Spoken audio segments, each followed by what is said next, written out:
Thank you for your patience. Welcome, Danvers, to our, is this May 8th? Yes, May 8th, 2025 Select Board meeting.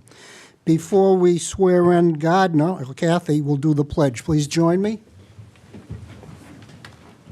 I pledge allegiance to the flag of the United States of America and to the republic for which it stands, one nation, under God, indivisible, with liberty and justice for all. Thank you. So the agenda says reorganization, but the chair is still here, so we'll reorganize on May 20th. And now, Kathy, to swear in our newest member. Sorry. Raise your right hand, repeat after me. I, Gardner Press, do solemnly swear and affirm do solemnly swear and affirm that I will faithfully and impartially discharge and perform that I will faithfully and impartially discharge and perform all the duties incumbent on me as Select Board all member, the duties incumbent upon me as Select Board member according to the best of my abilities according to the best of my abilities and understanding, and agreeably to the rules and regulation agreeable to the rules and regulations of the Constitution of the Constitution and the laws of this Commonwealth. and the laws of this Commonwealth. So help me God. So help me God. Congratulations. Thank you very much. It's okay to kiss your wife, Gardner. What's that? It's okay to kiss your wife. It's okay to kiss my wife? I will.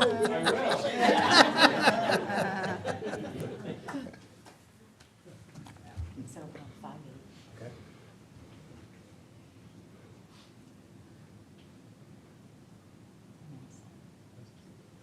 Oh, that's.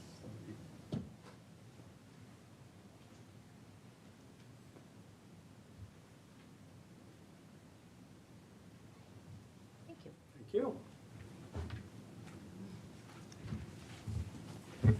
Thank you.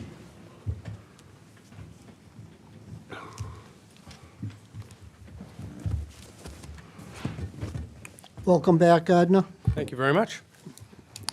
Can we have an approval of the minutes of April 15th, please? I'll make the motion to approve the minutes of April 15, 2025.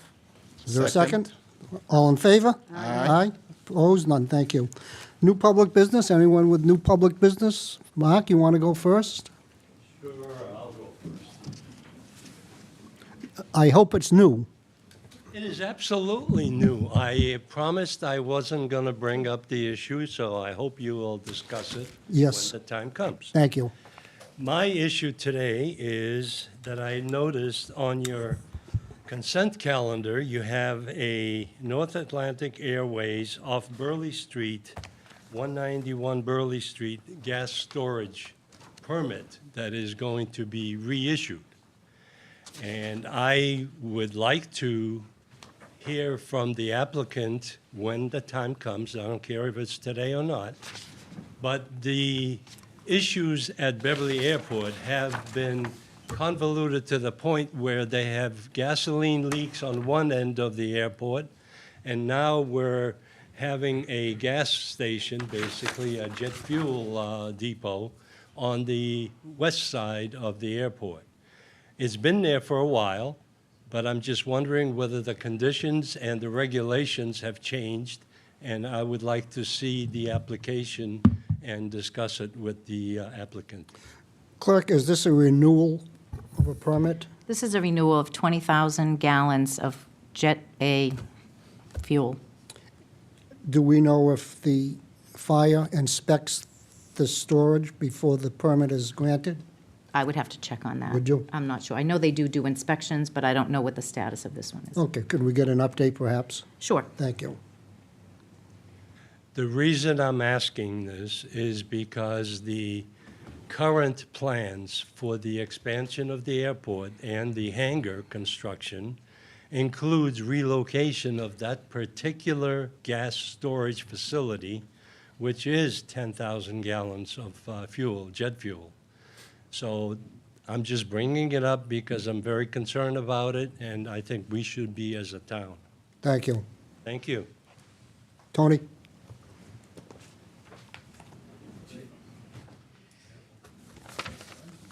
Tony Betancourt, Precinct 5, Town Meeting Member. What Mark just brought up is a real issue as far as I'm concerned, okay? Another problem we got to realize, too, is How is the fuel getting there? The fuel's going down Burley Street, okay? I don't know if we should have trucks that big going down Burley Street with all that fuel. I know it's been going on for years, but they're getting bigger over there, and we got these heavy fuel trucks going down that street. Let me tell you something, they're not paying us a dime in taxes for anything, so those streets are getting chewed up and stuff like that. So we got to use our brain the right way here and understand what we're doing here, because the only way they can get the fuel in is down Burley Street, okay?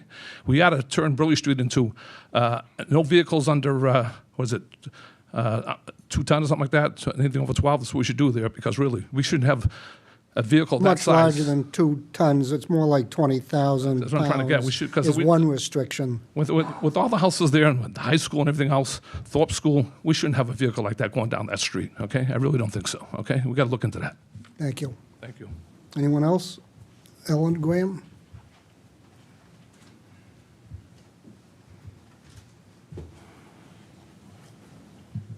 Hello, Hello. I'm Ellen Graham. I wrote it down, keep myself focused. Hope you don't mind. I came here tonight to talk about the vote of the banner for the Pride event presented by the Human Rights and Inclusion Committee at your last meeting. The Human Rights and Inclusion Committee is a town committee that has been putting on Pride events for years. This year, they asked to place a banner across downtown to advertise their town events, as many groups do. 2 of the select board members, Maureen and Mike, decided not to vote on this benign banner. They abstained. Generally, abstaining from a vote is reserved for when there is a conflict of interest. Maureen, you didn't give us a reason why you abstained. My hope is we'll get one tonight. Mike talked a fair amount, saying things like, some people may not like it, and if we allow this, we will have to allow other things. It sounded like he was just going to say no, but then he abstained. I think it's important to point out again that the Human Rights and Inclusion Committee is a Town of Danvers committee. The description on the website is this. The Danvers Human Rights and Inclusion Committee is a cohesive task force against intolerance, bigotry, and oppression. Human Rights and Inclusion Committee partners with police, school, administration, interfaith leaders, and several community partners on events and in discussions to create a positive atmosphere for an inclusive, multicultural community. We stand against hatred and we support those who experience marginalization due to their age, gender, race, ethnicity, religious beliefs, sexual orientation, citizenship status, or socioeconomic status. It's obvious to me, and I think many others, that abstaining on this banner was in clear contradiction of the goals of the Human Rights and Inclusion Committee and a clear signal that you do not support the residents in our community. Honestly, I think it's disrespectful of all the citizens and task force members who put these events together, and it is even more disrespectful of the LGBTQ+ community. Thank you. Thank you. Anyone else with new business? Oh, okay, thank you. The Select Board will consider the appointment of an alternate to the ZBA, Zoning Board of Appeals. Mr. Manager, we have an application for Through you, Mr. Chairman, I'll turn it over to Director of Planning and Economic Development, Brian Zakelli. Thank you.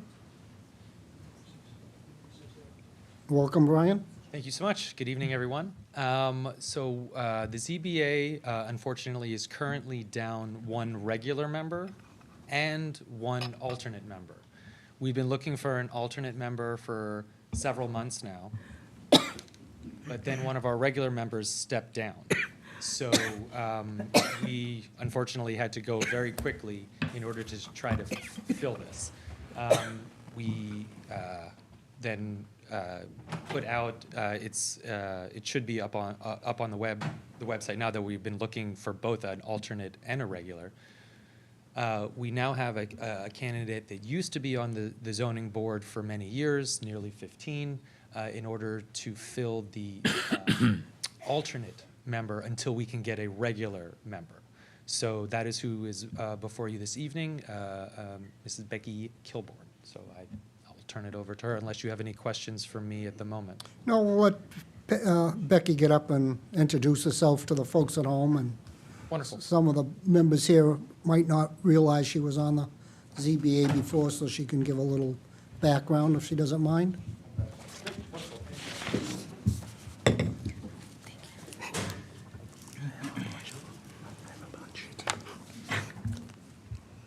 Hi, I'm Becky Welcome. Kilborn. Hi. So I was on the zoning board for 15 years, and I retired from the zoning board about 2.5 years ago. And the town approached me and asked if I would come back on as an alternate to fill in until you can get another permanent member. So I'm retired, I have a little time. I said I'd be glad to help. That's great. So, board members, the zoning board of appeals is our appointment. Any questions for Becky or Brian? Dee? No questions. Thank you for your service. Maureen? Becky, it's nice that you want to, do this again. We appreciate it. Thank you. Mike? Thank you. It's good to see you. Good to see If you have other time, I got to clean out my garage on Saturday. I think it's great. Thank you. I have the experience, and so I think, that's good until we can get somebody up to speed. Gardner? I've known Becky for years, and I'm very comfortable with approving this. And thank you for coming back, bringing your expertise so you have minimal learning curve. And thank you for volunteering again. Volunteers run this town, help this town run to the heart of the town. Thank you. We need them. We do.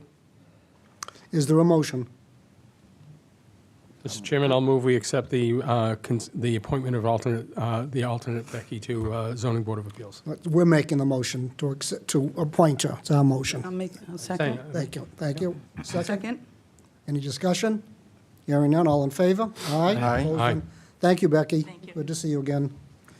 With the board's permission, I'd like to take number 7 out of order and take it next. Any objections? That's fine. Nope. Okay, number 7.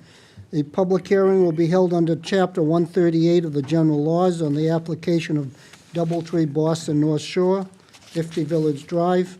Henry Santos, Director of Operations, for change of officers, directors at that location. Is Mr. Santos here? Yes. Wonderful. Please go to the microphone, introduce yourself.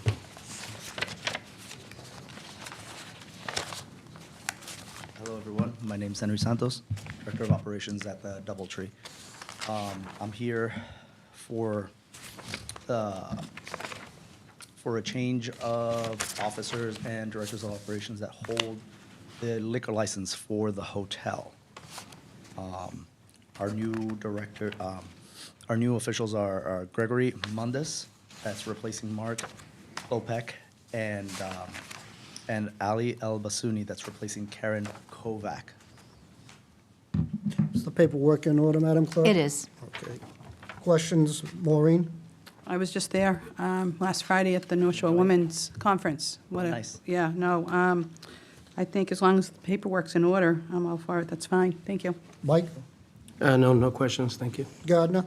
No, it says right here, there's no changes at the local level, so I think these are pretty Dee? common. No questions. Thank Is you. the public hearing? Anyone in the audience have a question, comment? Hearing none, may we have a motion to close the public hearing? Motion to close public hearing? Is there a second? Second. All in favor? Aye. Opposed, none. What's the will of the board? Move as presented. Is there a second? Second. Discussion? Hearing none, all in favor? Aye. Opposed, none. Thank you, sir, for coming. Appreciate it. Have a wonderful day. Oh, we will. A public hearing will be held under Chapter 138 of the General Laws on the application of the Larkin Event Center LLC, DBA The Larkin, 562 Maple Street, Danvers, Mass. Ryan Monk's manager for an all-alcoholic common viculars license at that location. Is there someone here to speak to this? Please introduce yourself.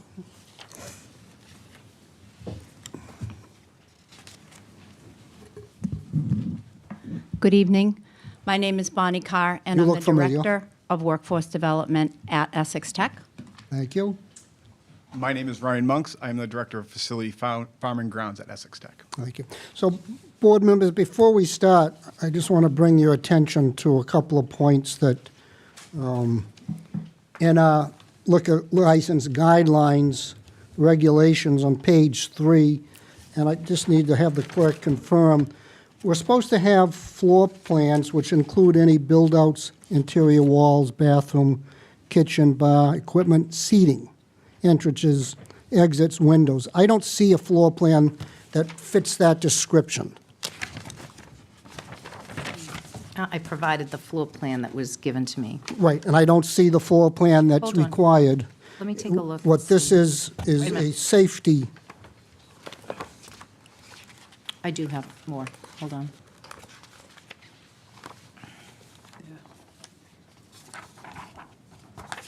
There's no seating on that. It's just a safety diagram. It's called Life Safety Plan. It's not a floor plan, seating plan. It's a little different than a restaurant because the floor plan would change based on the requirements of the event. Okay, so our guidelines don't say any exception. That's number one. Number two, a written policy describing the intended practice of verifying the age of patrons, carding, and monitoring alcohol consumption throughout the premises. I don't see a written policy. Did I miss it? That's not part of the ABCC application. It's part of our regulations. I understand. We could Thank come you. up with that between now and before the license would be Before granted. tonight's over?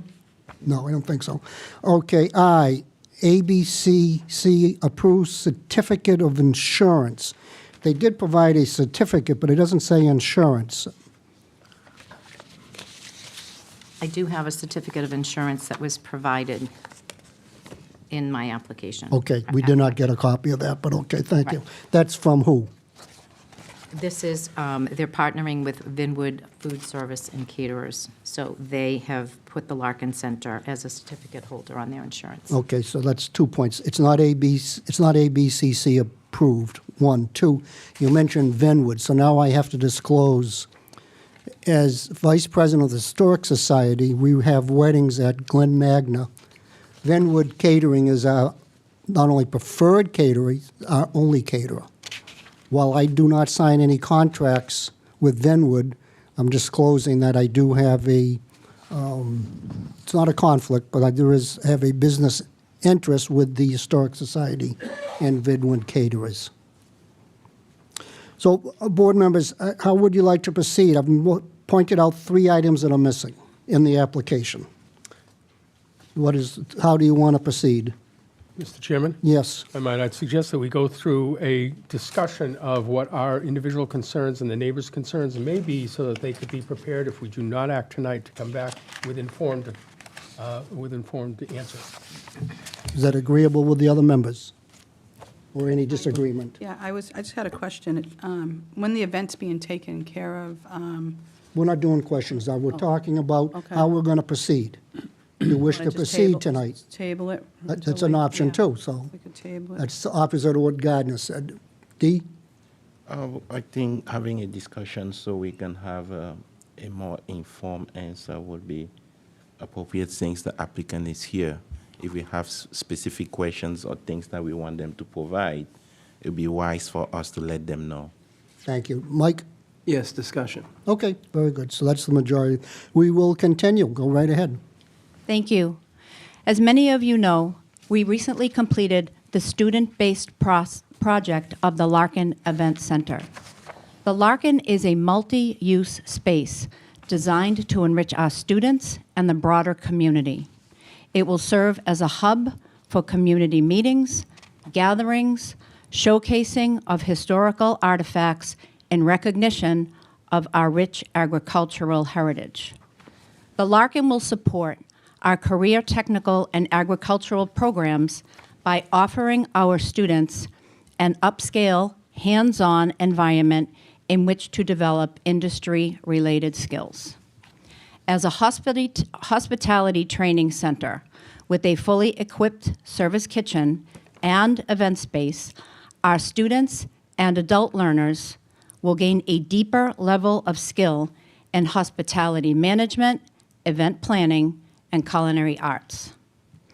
The Larkin will be available for both school and community events, further strengthening our connection with local businesses and residents. We believe that the Larkin will become an invaluable addition to the town of Danvers, fostering collaboration and use for generations to come. Now, as we all know, the hospitality industry at times includes events where alcohol is served and entertainment is provided. Please note that we have held events on campus as such and have been here multiple times to request one-day liquor licenses. These events have taken place without incident. As listed on the agenda tonight, we are here to respectfully request a full liquor license and entertainment license and are happy to answer any questions that you may have. If I may, just Venwood, they're going to be on site. You've got students. Are the students going to be employees of Venwood? There will be times that students are going to be overseeing our events. I can give an example of that. Let's say, for instance, the Chamber of Commerce has a breakfast, as they do many times at Essex Tech. The students are providing the food services with the chefs that are instructors for that event. Sometimes there have been nighttime events, and many of you have been aware of the Larkin Gala, which is a community-wide event. Our culinary students work that event as food service workers. The North Shore bartenders have been the bartenders at those events under the purview of the one-day liquor license that was granted. Part of the reason we're here for tonight is because a one-day liquor license will be repetitively requested, and it just seems to make more sense time-wise to have a full liquor license so that we don't have to keep coming back to the board for the same events information. Do you want to start? What's that mean? You want to start with questions? Oh, sure. Yeah. Thank you for being here tonight. I had 5 pages worth of questions, so I will say thanks to the town clerk for clarifying some points for me. My first instinct when I saw the application was like, whoa, alcohol in school, that doesn't make sense. So that was my first instinct. We also did get, and Mr. Chairman, the correspondence we got from town clerk, is that something available to the public? You can refer to it, read from it. Okay. It was sent to all members of this board for clarification. In the beginning, it sounds like it doesn't work. At the end, he says it does work, so I guess it's typical lawyer language.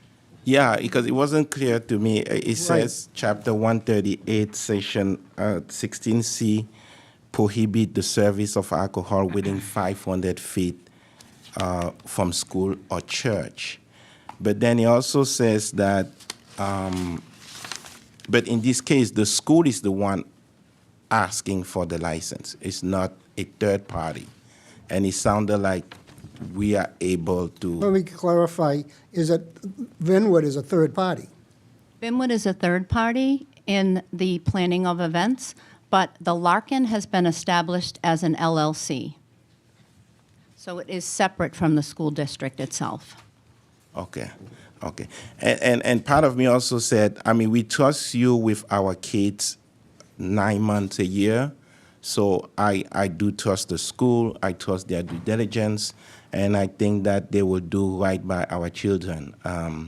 So I don't have any worry about our students being at the school while you do this. I'm sure you're taking the proper steps. I did get a lot of emails and phone calls from neighbors. So my question is, the town clerk told me that a letter was sent out to the neighbors to let them know about this hearing.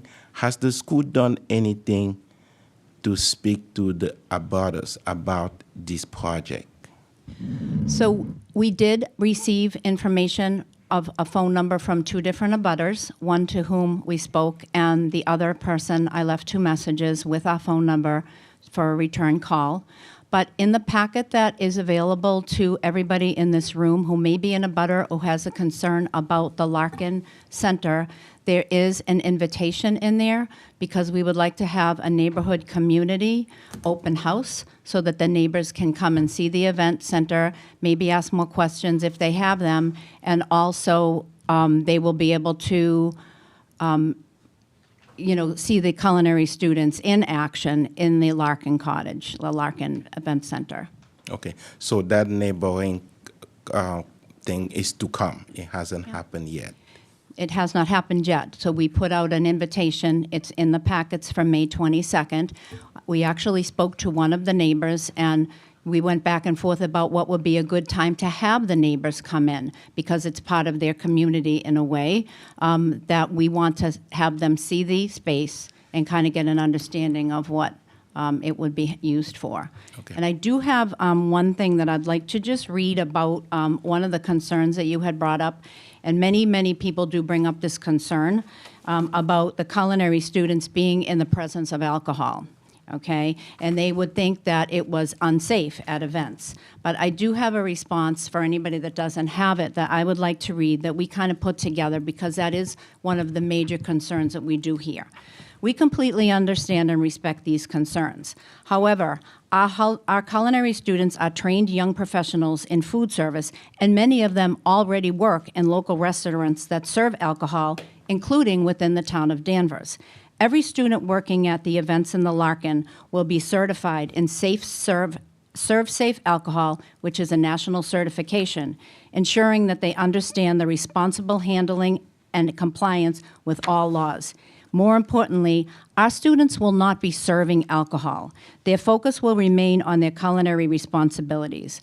This model aligns with industry's best practices, giving students real-world experience in a professional setting while ensuring a safe educational environment for them. We take these safeguards seriously and will continue to work closely with local and state authorities to uphold these compliance standards. Now, we have had our culinary students working at many events. They have been at the Larkin Gala. They do not serve alcohol. They do not pour our alcohol. They are not bartenders at the event. Okay, thank you. As I said, I do trust you. We trust you with our kids, and I trust you for that as well. Another concern, by the way, full disclosure, I live in the neighborhood, and I took a walk there yesterday just to see what it looks like. Beautiful space. There were a couple tables out on the patio, really well done. Another concern that I have and a lot of neighbors had was about parking. Will the parking there be the one that's on the same side next to it, or the one across the street from behind the little barn there? Yeah, so we have taken a look at the parking as well, and there is parking for the Larkin Center. That is new parking. Traffic and parking management are the top priorities for us. We've developed a plan that includes designated parking areas, traffic flow coordination, and scheduling events at a time that avoids bottlenecks. And Ryan might want to add a little to that as a facilities director, because he's been overseeing all of the building. Yes, thank you. So over the summer, we actually just installed a new parking lot exactly adjacent to the Larkin building, and this will house majority of all members or visitors for these events. We also have additional parking in front of Smith Hall, which is adjacent to that space, that we know we can fit all members. We understand that parking's a concern. Our goal is not to have events during the day while school's in session, so this would be in this parking that we would use for administration, or other students would be transferred over to these events. Okay. And when would security there, would you have like flag people to direct people in the parking lot, or how would that work during events? So currently we have security staff from 7 a.m. to 11 p.m. every day, Monday through Friday. If we open our facilities for weekends for these events, we would also be hiring security for these. So. Okay, thank you. And another full disclosure, I have received, and prior to this, and it's probably not you, but there were a few neighbors that said that the school was not very responsive to their concerns as far as the kids cutting on Hazen to try to get to school because Maple Street was jammed, and also cleaning up the snow on the sidewalk where they will live like a few feet because it's not. So I do think that having that community open house will be very important before I make any decision in favor of this. I would like to know that the school is taking the proper steps with the neighbors and the abutters to make sure that they are not burdened. I think this is a great idea. Education is good. We want to teach our kids trades, but it's going to be, we want to make sure that the neighbors are not burdened by it. I'm okay for now, Mr. Chairman. Thank you. Michael? Thank you. I'm very uncomfortable with having that liquor right by a school facility. There's another question here. Is the person, the licensee, a nonprofit or is it for-profit? It's a nonprofit. It's a nonprofit? Okay. Yeah, the documentation we got today from the town council gave us an in and out. I'm not comfortable. It's too close to the school. And the other thing that Dee was talking about is that there's been people on Preston, Prentice, and Grandview that have reached out and said that they're finding Essex Tech as not being a good neighbor. And with that, an elderly lady, Please. an elderly woman had told me that she had been threatened with trespass when she couldn't cross a snow-covered sidewalk that I guess is possibly the school's problem. So those things are uncomfortable. So I think there's a lot more work that you need to do. We totally understand, Mike. I just want to address the snow comment. Route 62 is a state-run, a state-owned road managed by the town of Danvers. Essex Tech is not responsible for the snow removal. We work very closely with the state and also the town on this issue. So obviously, we're more than happy to answer any other concerns that you might have. But on the state road, we do not have jurisdiction or the right liability to be plowing the roads of Danvers. All right, I don't know what that confusion was about, but the response to that woman was horrendous, threatening her with trespass if she stepped on the school property. So, of course, I don't have in-depth knowledge of this, but of course, we can find out more and get back to you. Thank you. I'm all set, thank you. Thank you. Gardner? Hi, how are you? I have a couple of questions, but I want to start out by saying I support the need for education and experience. I went to a vocational school. My daughter went to Johnson & Wales. She studied culinary and she studied hospitality, and she became a sommelier when she was an adult, when she was an adult student, not in high school, not in a high school setting. I have several concerns. Similar to Dan's concerns about the blueprint, there's a lot of information that's not here that I would want to know. The liquor license control, the liquor control, not only in serving, how are you going to validate the patrons are over 18 when they're purchasing liquor.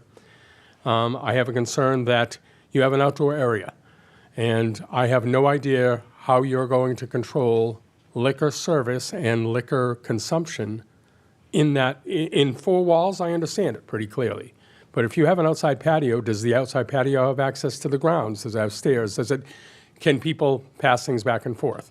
These are similar questions we would ask if you were trying to open up we asked when the people wanted to use a sidewalk downtown outside of their business. These are normal questions you would want to know about your liquor control. I have a concern, and I'll ask the clerk for the more detailed application later.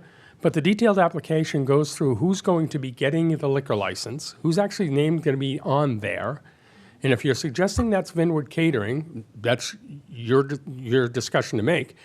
But we usually, the ABCC process is to go through the background check of these people. It's to go through to know that a specific person is going to be responsible, and the list of people who, if they can't be there all the time, which you might not expect that they could, who's going to be responsible, having gone through the tip certification? I see that you're giving us tip certified. Is that for someone who works for the school or works for Vineyard? So the tip certification that you see in there is the tip certification for Ryan Monks, who is the liquor manager for the Larkin. And I'll let Ryan talk. He has had the background check. Okay. And it is part of the application. Great. I hadn't seen that. We got a abbreviated version, so please. So in my role as the director of facilities, I oversee every building and every event that's on campus, regardless if it's day school, our traditional high school, night school, and adult education, which Bonnie oversees. North Shore Community College uses our space, or any rentals for any community sports or any other events on our property. So being in charge of anything and everything that happens on that campus, I am in charge of, obviously, the control in the contracts that we might handle. Today, as this process, we're asking for the liquor license for the school, and we're going to plan on partnering with Vinwood Catering and others, North Shore Bartending, and other certified bartender service. Those are outsourced as a contract, and if we have certified bartenders, that takes the liability away from this nonprofit and the school. So our plan is not for me to be serving alcohol, although I am tip certified. And all the other workers from the culinary hospitality shops are also going to be certified, and every student that steps on foot and works in that will be also certified. So this is more of a knowledge, so we all know exactly what the safety and liability is to be around and being serving alcohol. When it comes to storage or maintaining liquor, we have a state-of-the-art building. It's a smart building. It's set up with motion sensors, cameras, card readers, and so we do have the ability to have a very strong control that if anything is, any doors that are opened, any areas that are accessed that are not permitted, we can be notified right away. And as I said, there will always be security on site during school hours. There will be a Danvers police officer that we have there every day.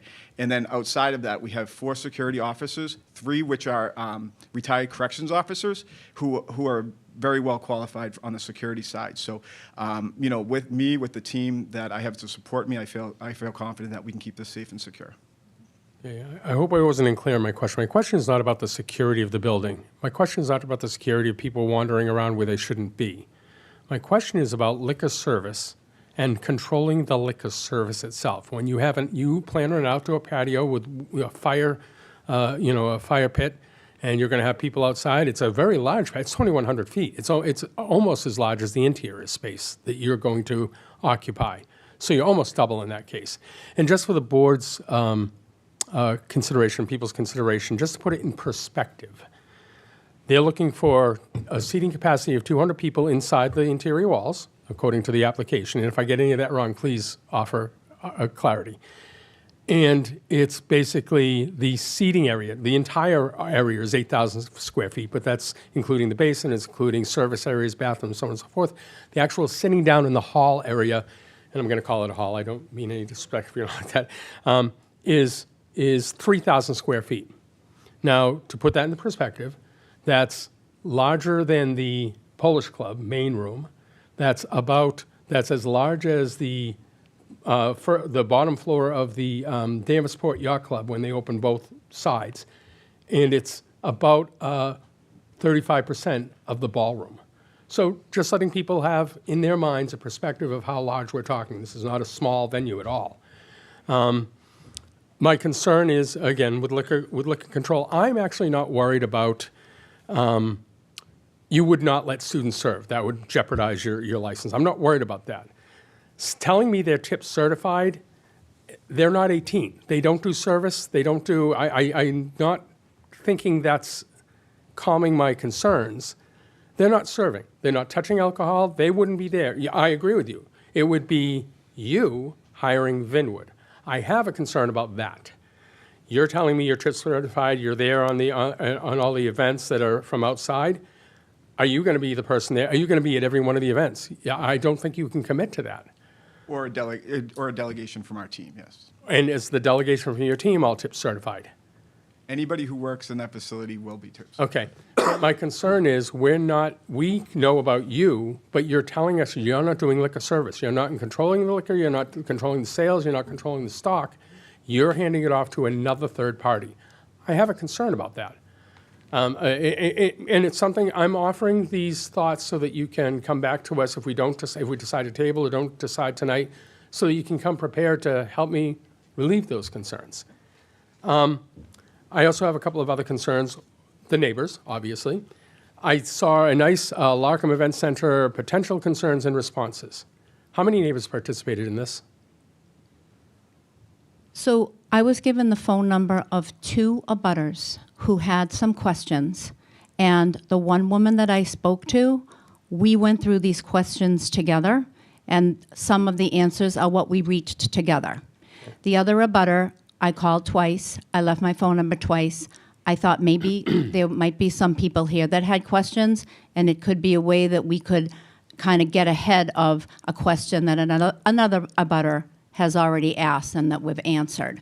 But I did want to just go back, if you don't mind, to who's qualified on the staff, because that's a good question. Ryan's not the only tip certified person who would be part of this group.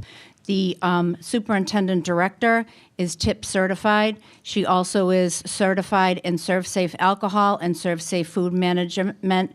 The qualifications of our chef is tip certified, Serve Safe certified, and our second chef is tip certified and Serve Safe certified as well.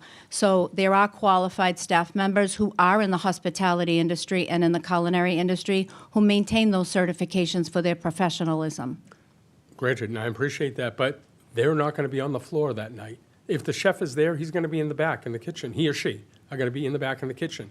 They get tip certified, like my daughter is a chef, because she uses wine and alcohol in their pairings and in their food. So I still think there is a level of distinction that I need clarity on about whether you can hold a liquor license for which you're not actually you yourself are not these servers. You are not participating in looking to make sure someone's not overserved. You're not participating in making sure that the right people are served. It's a concern, and I don't want to belabor that, because I have some others. So I can answer that without belaboring it. We will be hiring certified bartenders to be the servers, as we have in the past. We've worked with North Shore bartenders, even if our chefs are certified and on the premises for the time of the event. The bartenders are certified. They're the ones who will be serving alcohol. And as a certified bartender through tips or Serve Safe Alcohol, there is an awareness component to that. And anywhere you go, any restaurant you attend, there's a Serve Safe or a tip certified bartender there. It's not going to be one of our staff members. And that's the point I'm making. It's your staff members getting the liquor license, but it's not your staff members doing the work. Well, it's part of the event if you hire North Shore bartenders, which we've done in the past, for a one-day liquor license. I like Vinwood. They're great. They do good. No disparaging them. I'm just saying there's a level of separation here that I need clarity on from either the ABCC or to get some clarity that I feel comfortable with about the liquor license itself. The education part's important. Hospitality, culinary, great. You do that now without liquor. You do that at your luncheons. You do that when you do have events, and I have no issue with those when you have the events and come for the one-day liquor license. It's for a fundraiser. You're performing things to help the school. Great. I do have a concern, just to finish up with the neighbors. So number one is the liquor license. Number two is the neighbors. Given the history of concerns about parking, concerns about you being in the neighborhood, concerns about whatever it might be, this is a large ask. And saying you're inviting them to an open house after the fact doesn't serve the need of the audience, of the neighbors, to ask questions that could inform and educate this board in our decision. So I'm certain that we're going to get to the neighbor portion of this. My recommendation would have been you have an open house to invite the neighbors to discuss this proposal. This is impactful upon them. And I would have thought that that would have been a precursor to the application. You want to respond, so I'll... Yeah, and Bonnie was just saying, so of course... No, I'm sorry. In all full disclosure, I'm just reminding Ryan about our inspection. Speak into the microphone, please, Bonnie. And as the facilities director, he can speak to that better than Sure. I can. Thank you. So, of course, this has been a long project, right? So this project has been going on for almost 6 years. So the students have been building this. And what Bonnie reminded me is we have just got our occupancy permit last week, right? So, I mean, this is all brand new. And we already had an event, a one-day liquor license, went off without a hitch. What we're trying to do is bring this to you guys so you understand what our plans are in the future. We understand there's questions. We'll work with our team. We'll answer any questions you might have. I understand, you know, the cart before the horse, but this is where we wanted to start the discussion, obviously with open to the public and open to your board here. So we just last week aggressively got all of the state plumbing, mechanical, life safety. Our local fire department spent 3 days down there qualifying, making sure that all life safety, egresses, fire exits, fire suppression systems, everything was certified and signed off on. So all of that has happened last week. So we are literally, this is developing as we speak, as we grow. And so I hope you guys understand. We're totally understand that we knew there would be questions. We came here prepared to obviously answer any questions we can and take back any questions you might have to our team. Great. And then the third category, and then I'll move on to other people. You're talking about bridal suites. You're proposing bridal suites. You're proposing community events. You're proposing outside events other than school events and other than civic events like Chamber of Commerce. Are you going to rent the facility to anybody who wants to pay a rental fee? It is going to be an option for the community to rent the facility for events like a bridal shower, a baby shower, a small wedding. I want to address the 200-person capacity. That is not exactly correct because a 200-person capacity would be sitting in rows like we are here. Now, we could have an award ceremony for our seniors, and there's a lot of family members that come to that. It would be nice for the seniors to be able to host an award with their family members. So we could have 200 seats like this, not 200 seats around the tables. That would be a group of 120 at the max. Okay, and that's fine. I'm going by what the application says. It says 260, but then it says 200 seating, and I'm going by the numbers that you offered in your application. Yeah. My concern is this. When you have a commercial event, will you be paying all the employees, all the students, and everybody else a fair wage? Yes. You'll be paying them as employees, the students themselves. The students are working in industries that are outside of the school. If they work at an event at Essex Tech, they have to fill out a work permit, just like they do if they were working at a restaurant. And we've had students working at many different events. And as we said before, the students who would be at an event where there would be alcohol being served by a certified bartender will have two things. They will have the Serve Safe certification for alcohol safe, and we also, for every student that works at an event, a parental letter of that it's okay So for them again, to do it. I'm not worried about the tip Yeah. certified or liquor. I'm asking, will they get a paycheck for working that night? Yes. Okay, at a fair wage. Okay, that's the question. So sorry, yes, absolutely. So we use students for, we're a project-based learning school, and overseeing the facilities, we use students in all aspects of summer work, all aspects of, weekend and vacation work. So for an example, we did have an event on Saturday. All the chefs and also the students are paid out of my payroll at a revolving account. That's why we set up the Larkin Cottage as a separate entity. So this will be a self-sustaining business. All the money that is brought in from the student activities will be used to pay the chefs, the students, and also any third-party catering or bartending services that are brought in.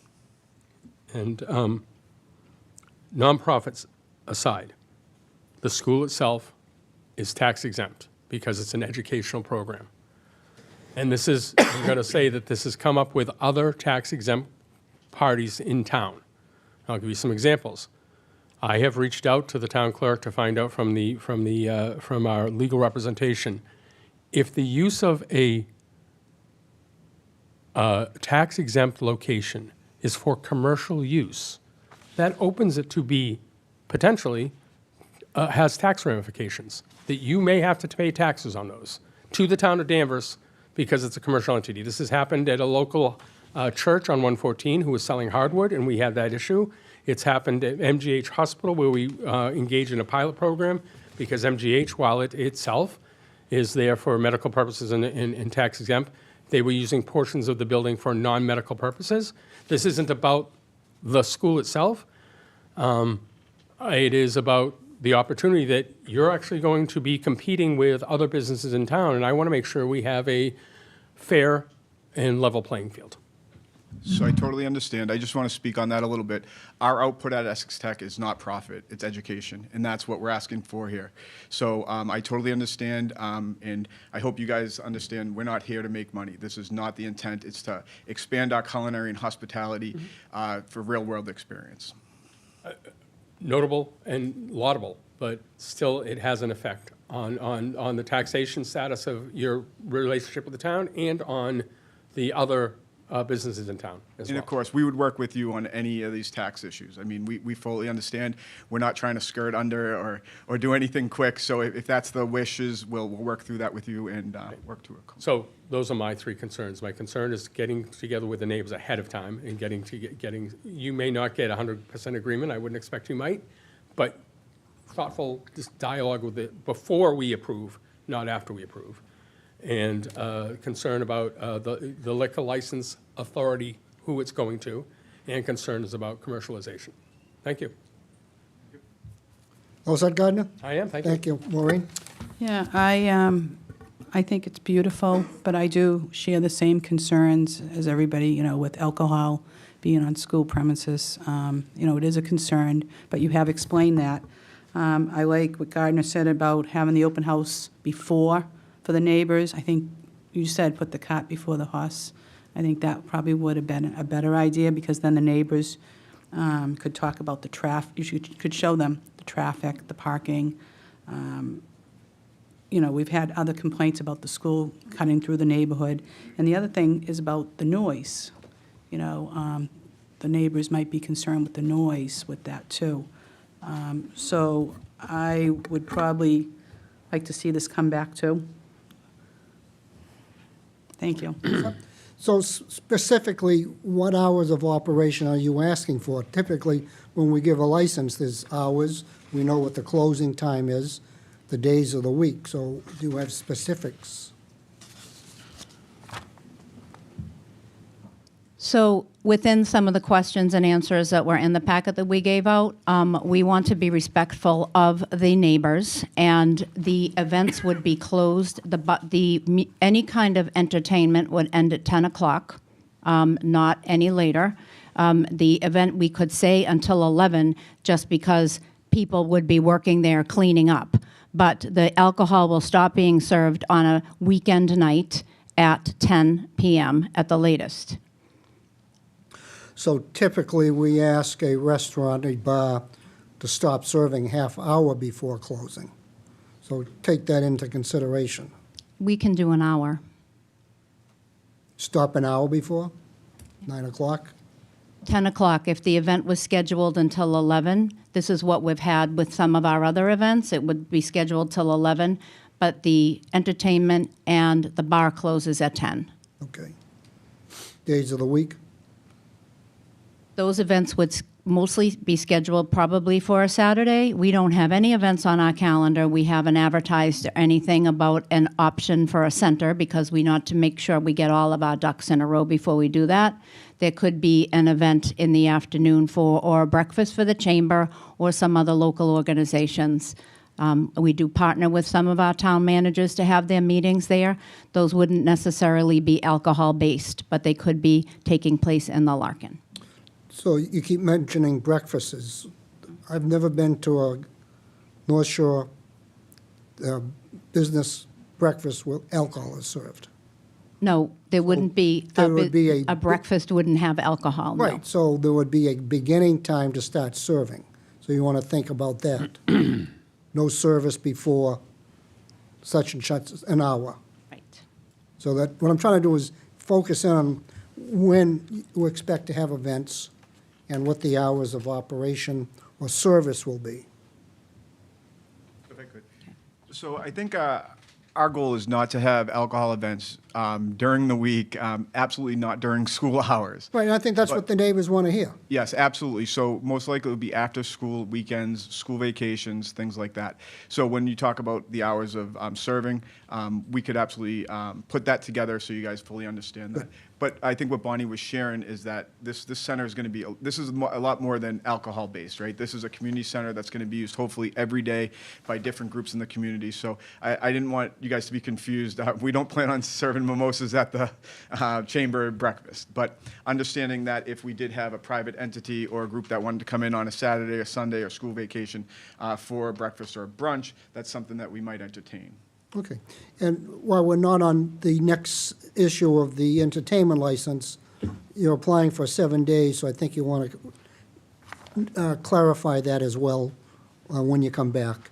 And we're not doing that just right now. So at this time, this is a public hearing. I'll open it up to the public. The ground rules are this: one person at a time, go to the podium, address the questions to the chair. Please. Who wants to go first? The young lady behind you. Me? No, behind you. She got her hand up first. Oh. My name is Barbara Santarella. I was the senior citizen that was threatened with a no trespass letter by Essex Tech. I'm a neighbor. I live on Preston Street, and I've been dealing with Essex Tech for years. Every morning, the traffic goes by my street 30, 40 miles an hour. They're saving a minute to get to school. I don't care if the kids drink at school. That doesn't affect me at all. What bothers me is the attitude of the school. How they totally just don't listen to the neighbors or the town. They don't care about us. They don't lift a finger to help the town. Many of you remember a year or two ago when the students were parking all over the streets. Did the school do anything? No, they did not. It took months of neighbors, the people in this room, writing hundreds of emails with scores of pictures and video to the select board and to the school showing the dangers and what was happening in our street. So the town had to use its resources and for the first time ever make resident-only parking area around the school. Okay? The baseball field. Who put the corner where it is on Preston Street? I am so glad I don't live a few houses down. Those people put up with the people park all over Preston Street. There's hundreds of spaces available at the school near the baseball field. Does the school say, oh, please park on our grounds? No, they park all over Preston Street. They block the way. Sometimes the fire truck can't get down there. Fans urinate on lawns around there. Baseballs come into their yard like missiles. Foul balls go over. Does the school care?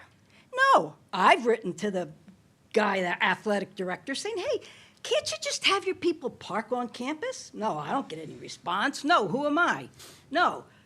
But they do listen to the law. So once the signs went up, once the town spent their money, did all their work, and put up the signs, the students stopped parking. The baseball thing is still a mess. And guess what? Barbara, look this way, please. Oh, sorry. The bit with the snow, I asked Ryan. I measured it out on Google Maps. I forget, it was 300 or 400 feet. It's adjacent. I walk up Preston Street, onto 62, and down Prentice and Grandview, okay? Every day I walk. That's what I do, come rain or shine. And I couldn't do it this winter because that 300 feet strip of sidewalk was not plowed. Now, I asked nicely. I've been asking for years and sent pictures, okay? We used to, as a walker, have a little bit of a lane where I could go, but they took that out when they put the school in to make the left turn lane to go down Prentice, okay? So what you heard, Ryan, tonight? Well, it's not our responsibility. It's a state road and the town should do it. Period. They make no effort whatsoever to be a good neighbor. And so what do we get out of it?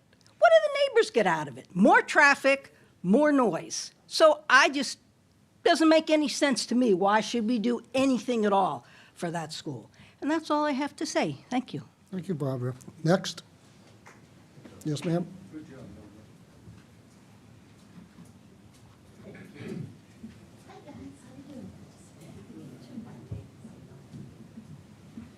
Hi there, my name is Kathleen Sherber. I live at 1 Grandview Road, which is the house that abuts what you guys call the old gymnasium. So for years, you know, it's always either the school buses are parked 30 feet from the house, and you're dealing with that at 5:30 in the morning. And then finally, after years, they said, okay, we'll get rid of the school buses, and they put students there, which was really great, because now their alarms are going off, and they're screaming in the morning. But, okay, whatever, you know, I have to live there. This past fall, the school put in these big floodlights everywhere that were directly in my bedroom and kitchen. And when I did call Ryan, he dismissed me and said that his major concern is the safety of the school. And it just, you know, it's so ironic that we're here tonight with somebody whose major concern is the safety of the school asking for a liquor license. But that's, you know, neither here nor there. They're going to do what they're going to do. But the thing is, that road where that Larkin Center was built, they can put a sign there, don't enter. Doesn't matter. Cars are in and out of there constantly. Again, my house abuts where the old gymnasium is, so trust me, I know there's cars there constantly. So I would like to know what the guarantee is that the cars that are in the parking lot that are attending an event are going to guarantee go out onto 62 and not go down that country road that leads right to my back door. It is a pain in the neck, the traffic from kids partying there at night to graduations when they all gather back there to do whatever. It's noisy. I mean, I know graduation is only one time a year, but when you think of an event hall just yards down the road, I want to be blocked from that. I want to know what they're going to do to prevent that traffic from going towards the old gym and then taking a right out onto 62. What can be done to guarantee that all that traffic is going to flow out where the Larkin cottage is? And that's it. Thank you. Thank you. Next. Anyone else? Yes, sir?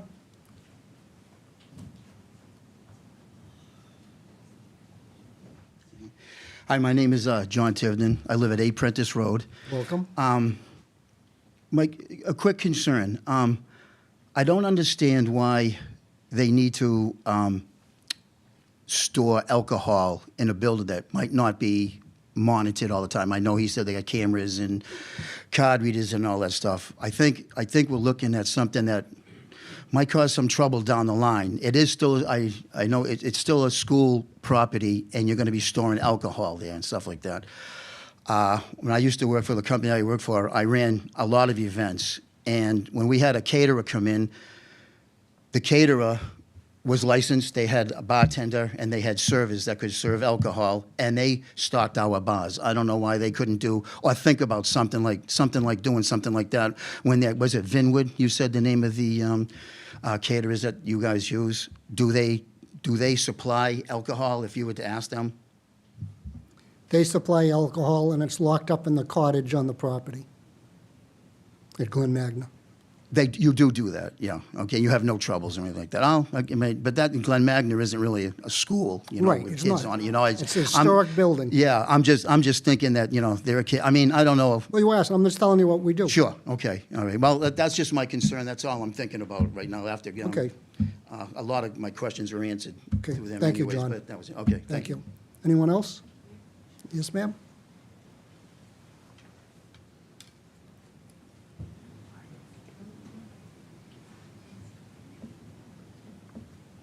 Hi, I'm Ann Prouty. I live at 532 Maple Street. I have a huge concern. I'm a teacher myself about the alcohol on the premises. even with a liquor license, because I've lived in this house for 20 years. And even though there's supposed to be people that watch the kids in the parking lot, I see the kids in the parking lot because I live right next to it. They do donuts in the parking lot. They throw trash in the parking lots. So how am I supposed to feel comfortable with a new facility with a wedding venue or a bridal venue or whatever venue that allows alcohol in the parking lot that I live next to, that I've invested my home and my family, my kids, not to mention there are kids that live on this street that these people are going to be driving down the street after an event. I have major concerns about that. I don't feel that there is enough security when it comes to the roads. And I know that I love the school, and that's why I chose to live next to it, because I grew up on a farm. But, you know, if you're going to have all these kids in a parking lot, or you're going to have a facility, and you're going to have an event, and you're going to have alcohol,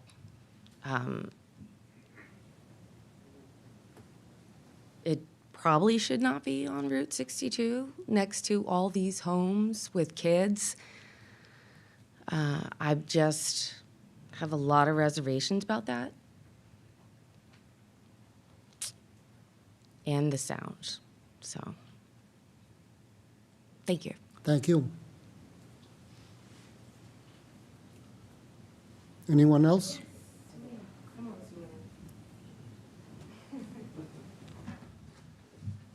Sorry, my back is like... Hi, my name is Sue Ann Patton, and I live at 531 Maple Street, which is across the street from the Larkin building.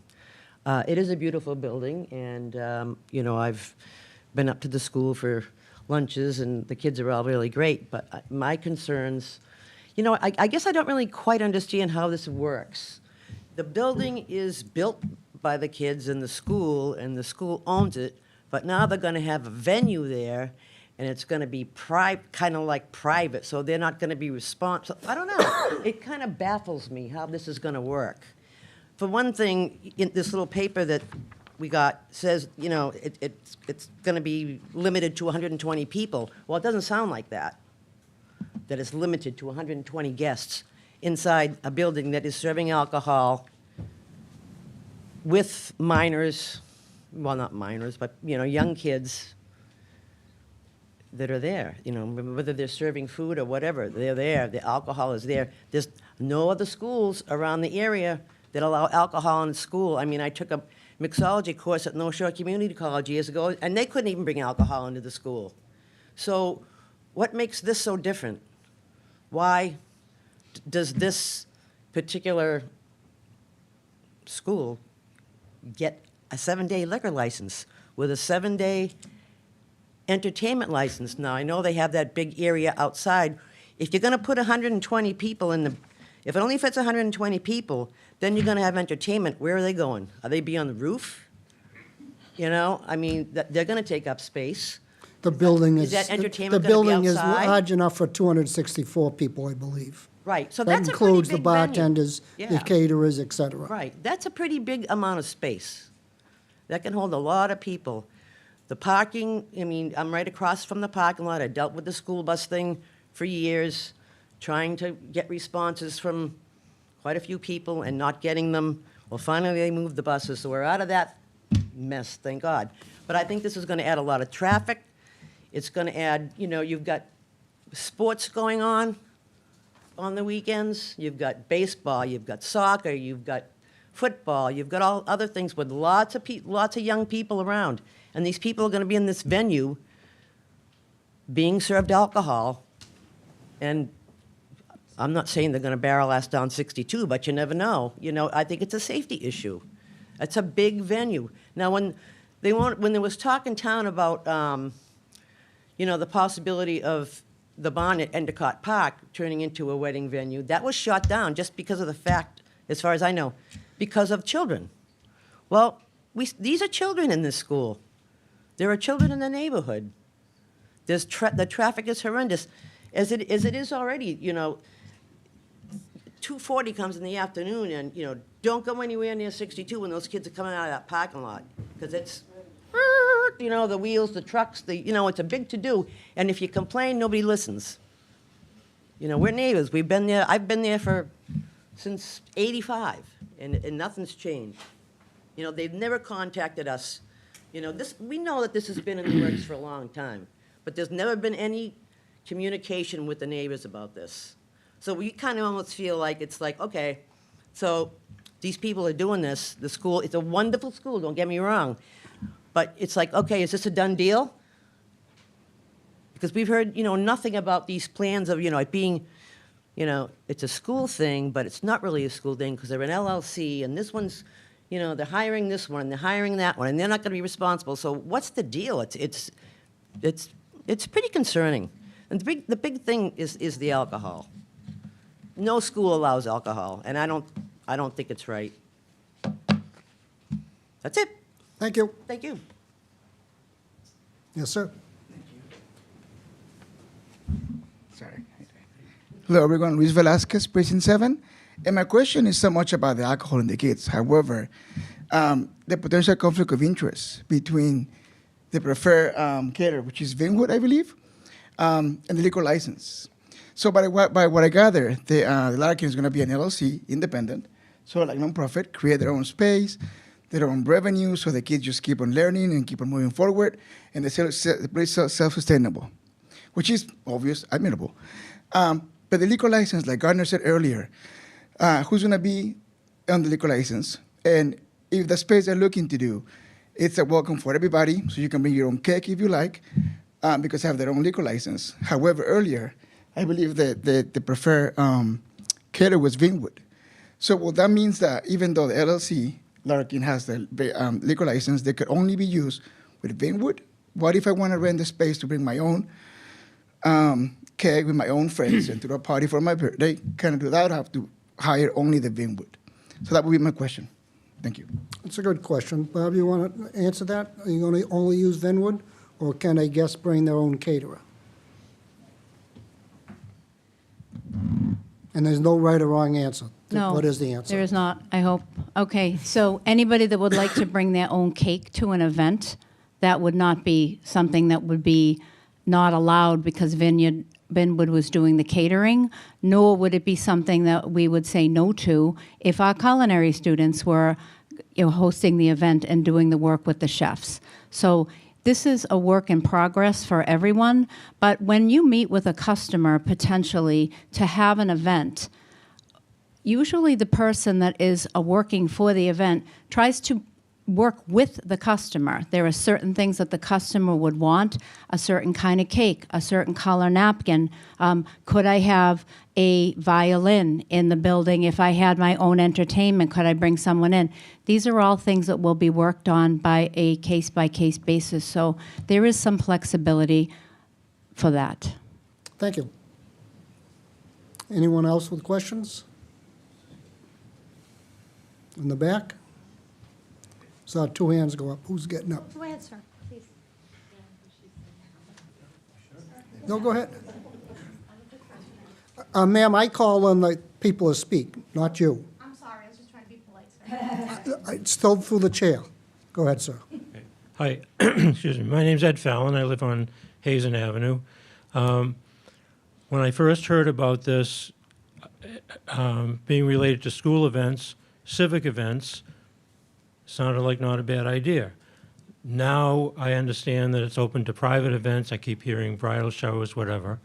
Gardner mentioned the size of the patio, 2,100 square feet. Open till 11 p.m.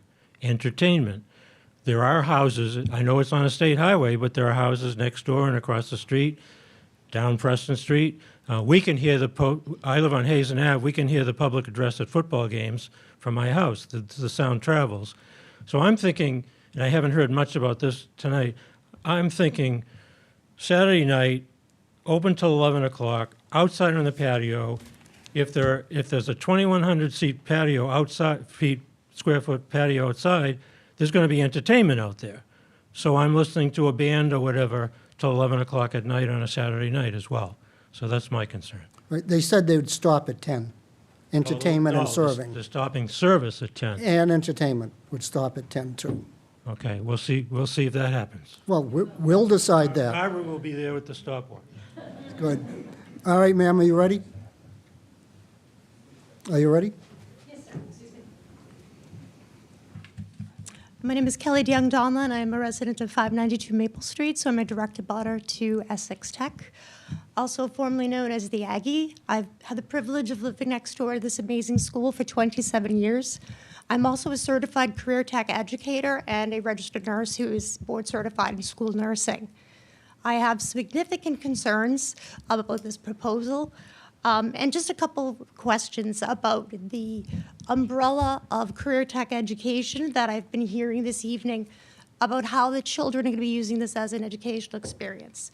Are the children, or the students, going to be present at every event?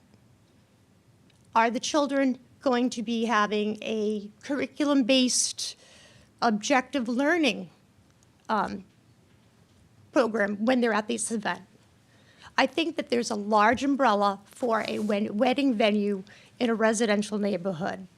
And I think that the concern I have with Essex Tech at this point, and again, I've lived in this school, I've crossed from the school for 27 years. I worked with the prior superintendents on the school that's built across the street. My husband and I both did. There's no one who loves these kids more than us. I've said it over and over again. They're the hardest working, greatest, most dedicated students I've ever met. They're incredible. But this is not for the students, in my opinion.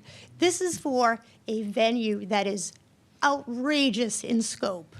And, you know, the concern I do have is under here, enforcement and oversight. It says we are committed to transparent communication. With that, if this project legitimately started 6 years ago, that's what Mr. Monks had said, where's the communication been over the last 72 months? When I worked previously in 2012 to work on what the Larkin Cottage was going to be, it was going to be a center of learning. There was supposed to be classes for adults. There was supposed to be classes for children. It was not supposed to be, quite simply, and please excuse my straight talk, a bar on a Saturday night, 365 days a year. This is a blank check with absolutely no oversight. Who do they rent to? Who do they choose to rent to? They also said, this is a community center we expect to use every day. As one of my wonderful neighbors said, we have a problem with encroachment. Again, 27 years, my husband and I have never had issues with Essex Tech up until this recent administration. Over the last 3 to 4, 5 years since COVID, that debacle, it was horrific for these children. We should probably work on the child's mental health from that, more so than opening a bar, but that's a different topic. There's an encroachment issue. We know about the parking. The parking was not rectified. It took so much effort to rectify that. My friend and neighbor Kathy spoke about the light. We have industrial lighting in both parking lots that is on from dusk to dawn. They are huge. They are against the law. They break the light ordinance. They are encroaching on our property. They do not stop. And then the other issue is this Larkin property. This is for the children to actually learn. They will not be at a wedding. They will not be at whatever they want to rent. And who chooses this? And quite simply, and I will end with this, I was unaware that the superintendent, director of Essex Tech, and the director of facilities were resigning because they need to now work on their LLC that they've just made. You cannot do both. So I hope and I thank you for being here and for giving us this time to chat and talk about this, but there are far too many questions that have not come close to being answered. And again, I'm in the profession. I'm a career tech educator. I'm a registered nurse, board certified in school nursing. I've been doing this for 30 years for nursing and 6 years for teaching. And this is not appropriate in this setting in any way, shape, or form. And I hope you honor that. Thank you very much. Thank you. Anyone else? In the back, Mr. McKenna. Thank you, Mr. Chairman. David McKenna, Precinct 8 Town Meeting member. Not a neighbor directly, but it's my precinct. A lot of questions have been asked here tonight. I think there's a lot that still needs to be discussed. Someone did raise the issue of light pollution. We do have bylaws about that. Building inspector should be able to look into that and hopefully give some relief. They should have had a meeting with the neighbors long ago. I think they should do that before they go any further in this hearing process. I know there's a question about students who will be acting as waiters or waitresses being tip certified and why if they're not handling alcohol. I think it's probably a good idea to have them out there. They're in among the customers who may not be going up to the bar to get another drink. Someone might be getting it for them, and they might see someone that's been over drinking and be able to tip off the bartender that there's a problem. So I don't see a problem with that. But as far as storage, yes, we store at Glen Magna. We've had attempted break-in, so if we're going to have liquor stored on site, it better be a good, secure location. Again, a lot of questions still need to be answered. So take that under advisement, Mr. Chairman. Thank you. Thank you. One last person. Sorry, over here before. You? I'm the last, no one else can go? That's what I'm stating. New information, new questions.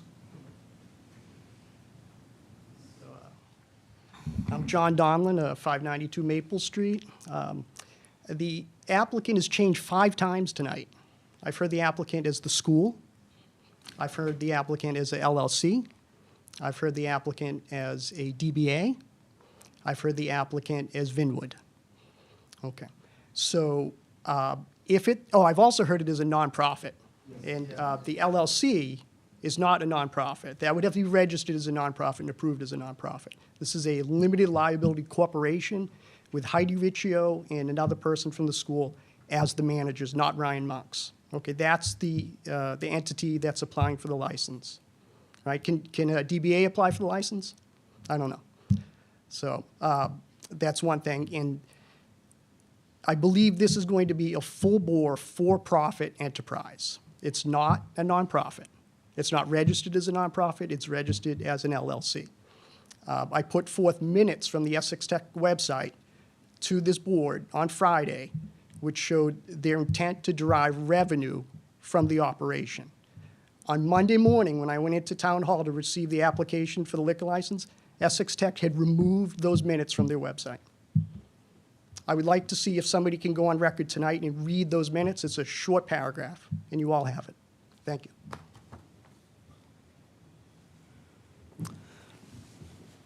We've heard a lot from the neighbors, and I'm sure that it would be prudent for the open house on the 22nd before we even consider having them back before us. If that's agreeable with the other members of the board. Any comments? Before we do that, we need to close the public hearing. I'm sorry. That's Mr. okay. Chairman, I move we close the public hearing. Thank you. Is there a second? I'll second. All in favor? Aye. Aye, thank you. Jim, my comments are, I'm willing to table the application until they can come back to us with more details about the questions we've asked. One of the details I would want to be that I was actually triggered by a neighbor's comment, which I'm glad we had them, because they see it with a different lens than I do. They see it with the lens of being a neighbor.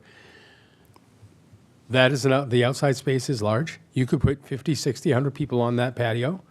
What is their intent? Because it's not detailed in the application of entertainment. Outside entertainment, outside music. I understand that most of us who don't live next to a school view it as an occasional thing. A graduation, sure, kids should celebrate. We understand that. Whatever, a sporting event. But this has the potential of and that's the worst case scenario is every day. But let's say it's every weekend. You're going to have 50 to 100 events. And that's impactful on the neighbors, not as a one-time event. So I would look forward to offering to table this, let them come back, let them get their answers, decide if they want to have an open house with the neighbors and try to work out some of the situations before returning to it. I would not be able to make a favorable decision tonight. Thank you. Any other comments? Quick comment. A few weeks ago, we sat here and questioned the Berry Tavern about a speaker. He gave us a good layout of where a speaker was going to go, and he made it very clear that neighbors would be able to access him or somebody. This is the total opposite. So there's a lot of work that needs to be done, and the neighborhood can't be beat up on this because a nonprofit profit's going to move in and do what they're going to do. Thank you. Thank you. Anyone else have I comments? agree, too, that we should table it. Thank you. So we're going to take a vote in a moment to table it to a certain date specific. I'm going to want to see a map of the parking, the traffic flow in and out during the events as requested by one of the neighbors. You got Gardner's questions earlier, Dee's questions. I know, Ryan, you're making copious notes. If you forget anything, you can reach out to the clerk, who takes tremendous minutes. Got it. So we need a motion to table this to a date specific. Mr. Chairman, on number 5, and I think we're going to have to do them separately, under number 5, a public hearing will be held in Chetwynd Theory about the application for an alcohol license. I'm going to motion to table this until a time that the applicant is ready to come back to us. Is that acceptable, clerk? I think a date would be better I so think that so, the too. public would know. Do you like the first meeting in June or the second meeting in June? I would ask through you to the applicant, do they think they can accommodate, get the answers by the first meeting in June? 3rd of June. Yes. Okay, I amend that to be the 3rd of June. Okay. Table this until the 3rd of June. Is there a second? Second. Discussion? Hearing none, all in favor? Aye. Aye. Opposed, none. Thank you. All right, so on number 6, do you want to go forth, or do you want to come back at June 3rd to present on the entertainment piece? I mean, I think these are kind of hand in hand. They are. I think that we So you're going to should, get the same answer? so I agree. So I think we should handle these together. Okay. Go ahead. We're going to table number 6. Is That's that okay? fine. I did there was a legal ad requirement for the entertainment license. So if you do your public hearing piece, then you could also table this to that same date as well. But you should address any public comments on this item as well. All right, so very quickly, what do you want for entertainment license? So again, just to support any events we have, again, same kind of hours as we talked about for the liquor. This is, again, just to kind of support any different entertainment that the guests would like. So as Bonnie mentioned, we don't expect a rock band, outside entertainment. That is not our goal. The entertainment would be inside, most likely like a DJ for a wedding, or as Bonnie said, maybe a violinist with for a smaller event, but absolutely interior only, no entertainment outside, and I think that's our plan.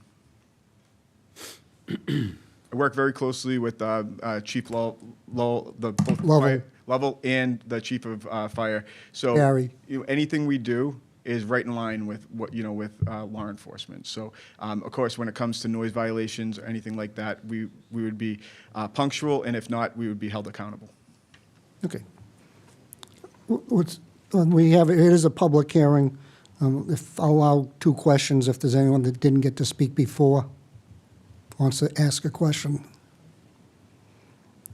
Yes, you did speak before, but go ahead. Thank you. Again, my name is Kelly DeYoung-Donlin, about 592 Maple Street. Has the zoning for this area changed? Are we now mixed use? Because as far as I was understanding, it was residential. So now we have entertainment, again, 365 days a year, that they're asking to have a license to do that with no accountability. If they were to have a single event, like they mentioned the Larkin Gala, I love when that tent goes up every May, and I know that the kids are graduating. It's a wonderful time, but it's a one-time event. They have given us absolutely no information on how often they're going to have this facility being used. Because I do believe it is going to be all the time. I believe that every Saturday night for the rest of my life that I live in this home, that I'm blessed to live in this home, there's going to be a party next door. And again, the zoning question. How do they decide to put in an event facility without any question of zoning? Because it is a residential neighborhood. So the liquor license is one piece, but this entertainment piece is the noise pollution. And 10 o'clock in the evening is very late for families who have young children or for individuals who need to be up and go to work the next day. Not everyone works Monday through Friday. So I think that that needs to be a question that needs to be answered too. Exactly, I don't know how the zoning works, but I see this little entity here in the midst of the zoning that wants to have an open check to do basically whatever they choose without any oversight. Thank you. Thank you. Anyone else? Motion to close the public hearing, please. Motion to close the public hearing. Second. All in favor? Aye. Opposed, none. Okay. What's the will of the board? Mr. Chairman, similar to 5, I move we table the hearing until the first week in June. The first meeting in June, pardon me, June 3rd. Is there a second? Second. All in favor? Aye. Opposed, none. Thank you. Thank you, Ryan. Thank you. Bonnie. Okay. Thank you for all your questions out there. Yep. What's that? We'll keep going, or you want to take 5? No, we'll keep, it's only 8 o'clock. We'll keep going. You need a break? Nope, I'm good. Okay, thank you. Kathy, you need a break? I'm fine, thank you. Oh, wonderful. Okay, thank you. We already did 7. Oh, we got Brian next. You're right. Yeah, we can take 5 because I don't want to shortchange Brian. Brian, we're going to take 5 minutes. I'm only about 5 or 6 minutes, by the way. I'm very quick tonight. So your call. Go. Go? Go. Introduce yourself. Sure. Do we want to let some people? No 5? No 5. Oh, you need, no. think the 5 They minutes need was 5. They need 5. You'll have to wait. Can you,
Okay, welcome back, Danvers. Here we go. The Select Board will hear a report on transportation and land use by Planning Director Brian Zielinski as part of the Resilient Danvers. Hi, Hi I'm there. not Brian Zakelli. No, you're not. I'm Tanya Jenkins. I'm the Safety and Sustainability Coordinator. Thank you. Welcome again. Thank you, and I'm just here to introduce our champion that's going to be talking about the land and transportation and land use. So, Before Brian gets up, just for the people at home, briefly, the champions. There's- Why we have champions. because it's for the CASPER plan, which is the Climate Action, Sustainability, Preservation, and Resiliency Plan that the town has adopted, and there's, oh, I thought you just had it up there. There's different- 6. Yeah, the different focus areas, and there's champions in each of those areas that are updating the progress on the items that they have chosen as things they need to do for the town, and it's all towards meeting the green opportunities. Okay, very good. Thank you. Yeah, you've already heard from everybody except these bottom 3. So tonight you'll get transportation and land use, and next month is solid waste. Okay, thank you. Thank you. Good evening again. Hello. So thanks for having me. It's thanks to the vision of the Select Board and the leadership that we were able to actually create this plan. This this plan has 6 focus areas, and each focus area represents an important aspect of the community that needs to be addressed in order to discuss greenhouse gas emissions and increase climate resilience and preparedness.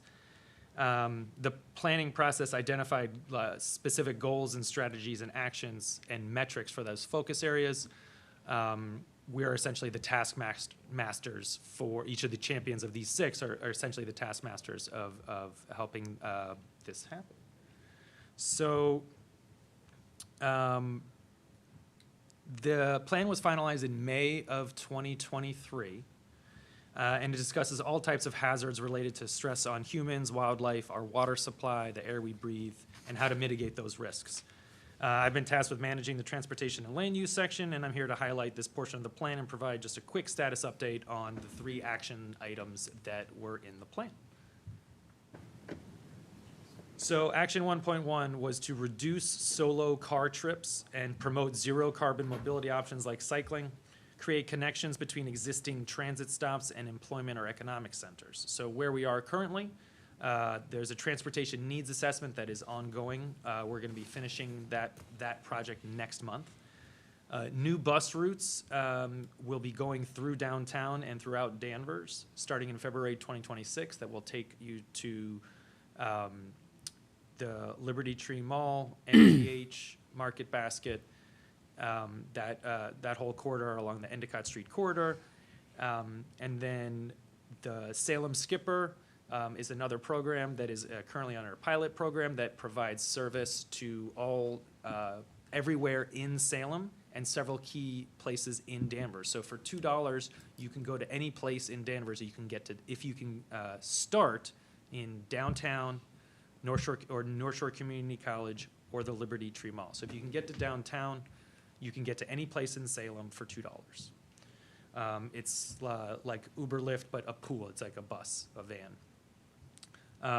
The expansion of the rail trail is ongoing and has been an extremely successful project.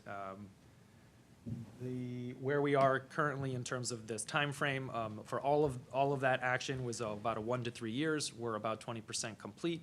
The expected benefits to Danvers are improved air quality, less vehicle congestion, less traffic, increased parking availability, and increased transportation choices for our residents. Our next one. So again, there's only 3 actions that I'm going through this evening. This is the second one. So action 2.1, this is establish a program and incentive that follows the principles of quality of place, public realm improvements, that prioritize pedestrian infrastructure. So as I said, we're doing a transportation needs assessment right now. Part of that has to, there was a survey that was done. Typically, we would want about 1% of the population, so that's roughly about 300 That would be like 300 responses is that we were looking for, at least to be statistically significant. We're just about at 500, so it was a good turnout. One of the biggest things of that community needs, that transportation needs assessment, is that people don't feel comfortable walking in a lot of places in town, and they want to. So in terms of solo car trips, biking, walking, or doing carpool, most people just want to be able to comfortably walk around town, more than any other mode of transit. It's very clear that that's what they would like to do. And there's just not enough safe sidewalks all over town. In certain areas, it's great, and in most areas, it isn't. In terms of where we are with this, implementation timeframe is about 1 to 2 years. Percent complete so far is about 25%. There has been improved pedestrian safety and comfort for all, the benefits would be improved pedestrian safety and comfort for all users, not just in downtown. But the big thing for pedestrian infrastructure downtown is that it really does help the businesses. The last action that was in the plan is dealing with EV adoption, electric vehicle adoption. So to accelerate that amongst Danvers residents, businesses, schools, and municipal departments. So actually, since 2022, there has been a commercial EV charging incentive, and a fuel-efficient vehicle policy is ready for approval for our town-owned vehicles. Installations of EV charging has been at our engineering facility over at Burroughs, Town Hall, the police station, water department, fire department. And EV school buses are continue to be explored, but tough nut to crack in terms of the finances. Where we are here, we're actually a little bit further along this. We're about 50% complete. The expected benefit to Danvers is, again, improved air quality, reliable charging network for public and private vehicles. So this is kind of just like a very quick, small snapshot of the transportation and land use section. You're going to be hearing, you heard about the solid waste next week. This project is a large one with many, many different actions, goals, priorities. And it is really taking almost the whole team here to try to get this off the ground and moving forward. So I'd be happy to take any questions. Okay. Maureen, any questions? No, I know that you've been working very hard on this, and it's a big project. I'm looking forward to, parking is the key for me. Yeah, we definitely want to do it. Oh, yeah, sorry. And I'm sorry, and I like that we want the businesses to prosper. I like to walk around town. You know, that's what we want. We want people to feel comfortable and go into the businesses, go into the different restaurants, the shops. You know, so I'm really looking for the town to have more businesses and more parking. Yep, no, wider sidewalks, comfortable streets. These are the things that keep people in the downtown longer, keeps them, frequenting shops, going to restaurants, hanging out downtown. We really want to have that 18-hour presence downtown. We're not there yet, but that is what we're looking for. Well, that's some good goals. Thank you. Dee? Thank you. Yes, no, thank you for all you do. Quick question, I think it was the first point, the bus route. Was that the first one? Yeah. So that is what we're suggesting, is that? So no, this is happening. Okay. So we are currently almost finished with our transportation needs assessment. What that is we got a small grant, and we're working with MAPC.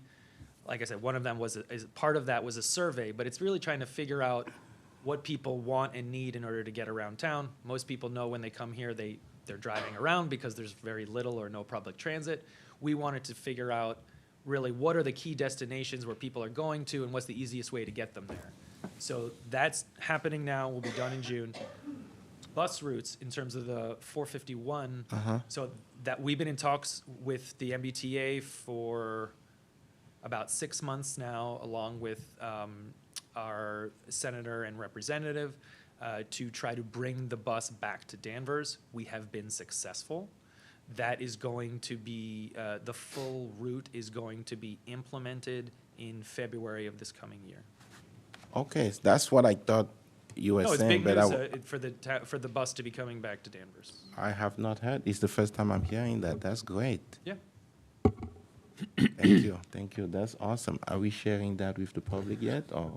It's the first I heard of it too, Dee, but we have been in talks with the MBTA for a few months. Again, I think we'll want to flesh out full details and talk to the state representative's office and state senator's office and look how we launch that out and get the information to the public. MBTA would be the ones that are going to be putting the routes out.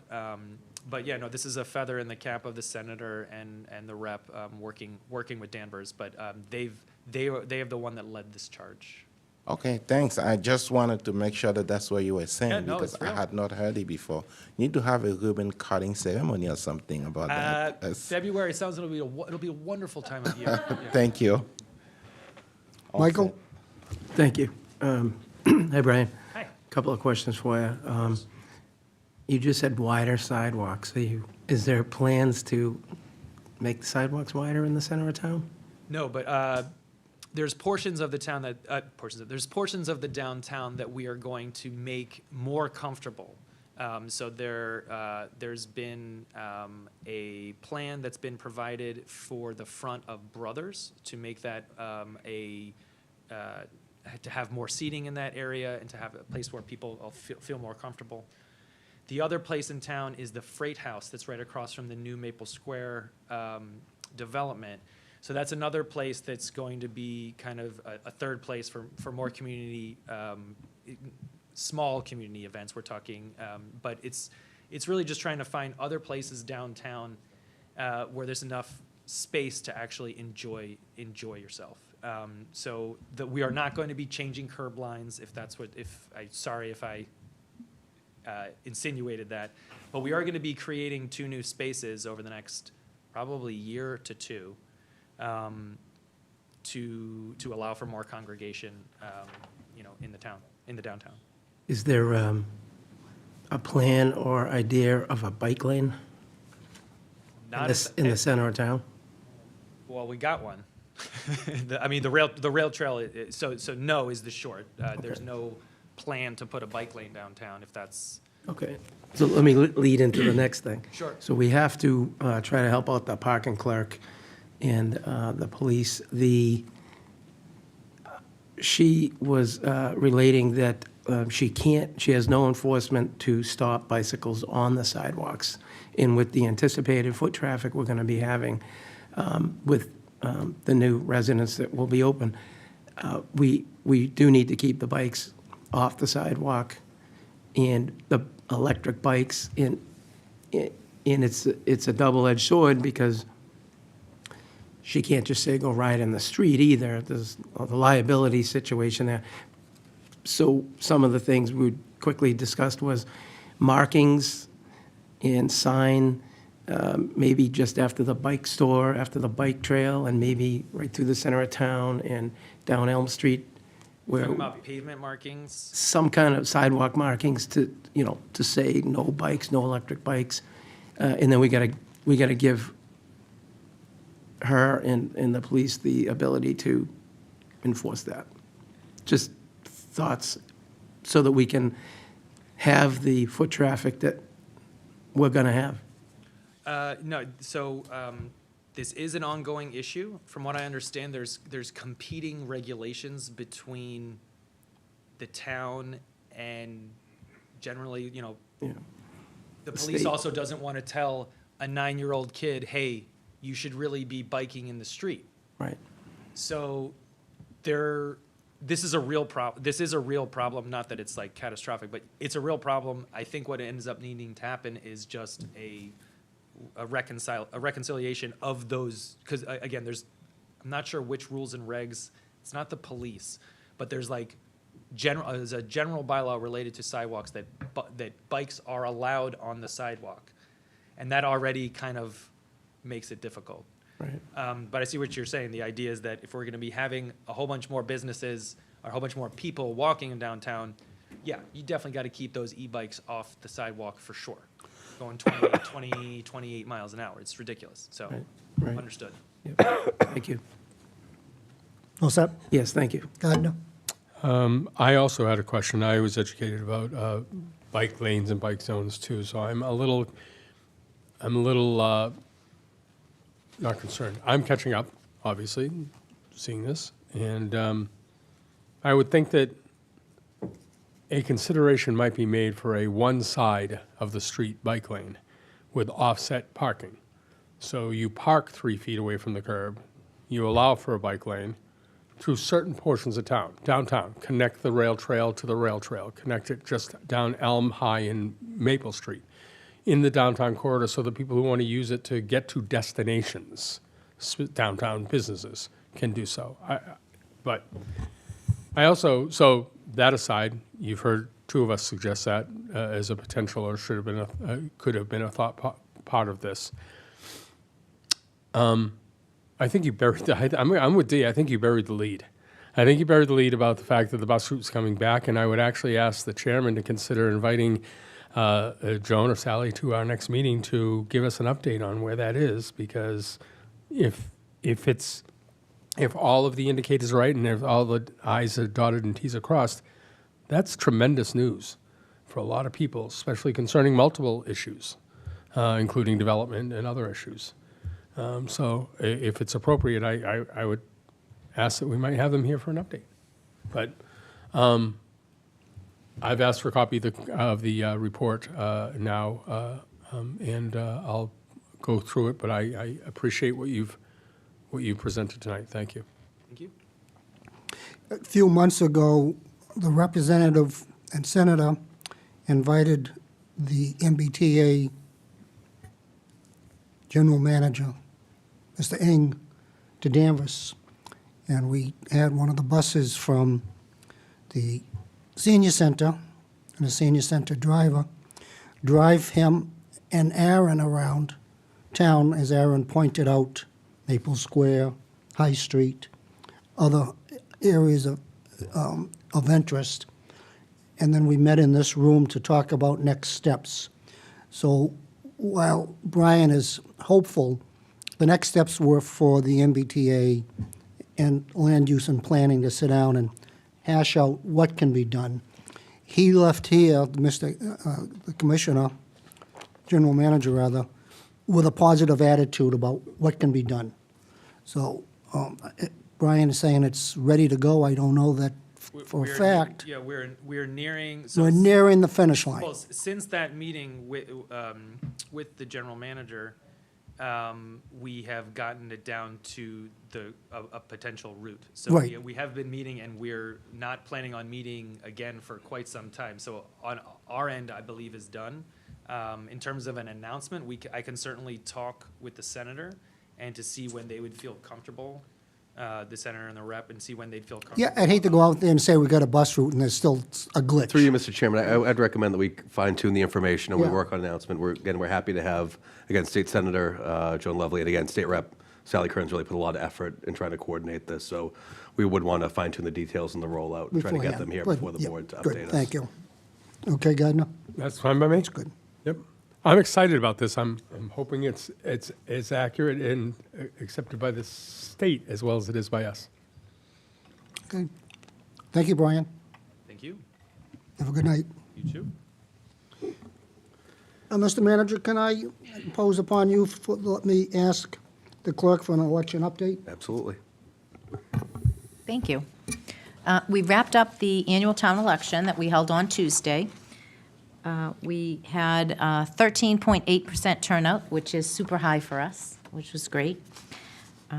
All of our town meeting spots have been filled, except for we had a failure to elect in Precinct 8. So prior to town meeting on the 20th, on the 19th, we'll hold a caucus to try to fill that seat. So if anybody here or know of anybody who lives in Precinct 8, we would be looking for one member to be caucused into that. All the rest of the precincts have been filled with the election. I just wanted to take a minute to thank all the poll workers, the office staff in my office, the police, the school, DPW, the registrar of voters. It's truly comforting because it's a team effort and everybody has their part, everybody knows their part, and everybody works together, and that's just a great feeling for me as the clerk to run an election. So it's really helpful to have that support. So I just want to mention that. Thank you. Okay. Manager's update. Thank you. Through you, Mr. Chairman. Again, kudos to the town clerk and her staff for a successful election season. We also had Finance Committee meetings last week where they worked through the warrant. The Finance Committee recommendations have gone out to all town meeting members, and we'll post it online as well, hopefully tomorrow. A couple other exciting items. The town is receiving a $60,000 grant from the out of school time youth mentoring program. This is given by the National Recreation and Park Association. It's funded by the U.S. Department of Justice. And this will be a mentoring program run through our fun club where they'll mentor middle school kids who are aged out of fun club but not quite ready to work there. So it's a good mentoring program, and we're excited for that over the next couple of years. We also received our award as being a Tree City. Again, we are Tree City USA status from the Arbor Day Foundation for 2024. Testament to our unwavering commitment to the planting, care, and celebration of trees. So we're excited about that as well. And then the last item I have, our town manager, Jill Cahill, will start on Monday. So we're looking forward to welcoming her. We talked to her the past couple of days, and she's eager to hit the ground running. So we will welcome her Monday morning at 8 a.m. And on that note, just personally, I'd like to thank this board, the community, and the town employees for all the help you've given me and the faith you gave me to steer the ship for a few months. So thank you.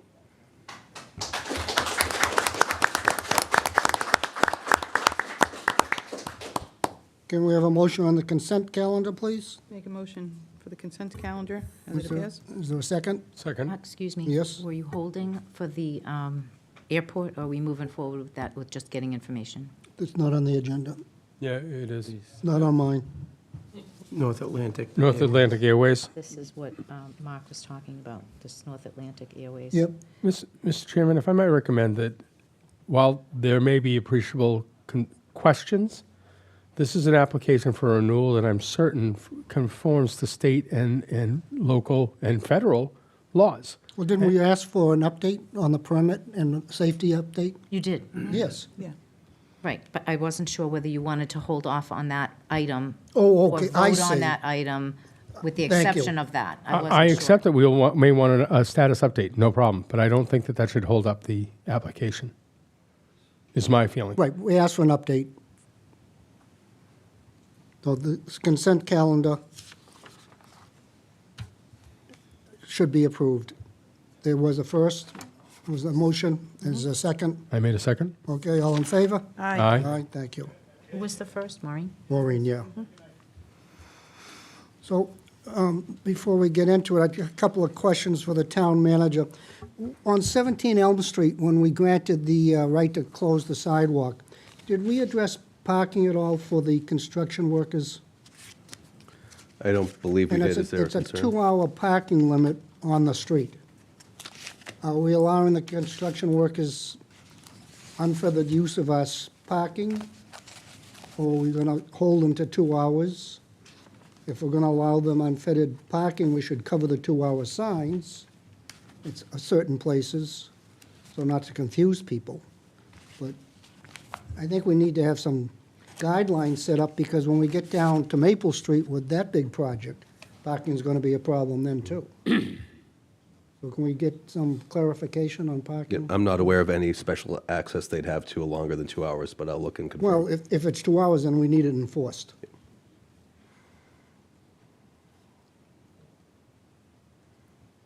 Last month, we approved a resolution from this board with our concerns for Beverly Airport. Subsequently, Mr. Zuberik met with the manager and Aaron and came up with his idea of a resolution.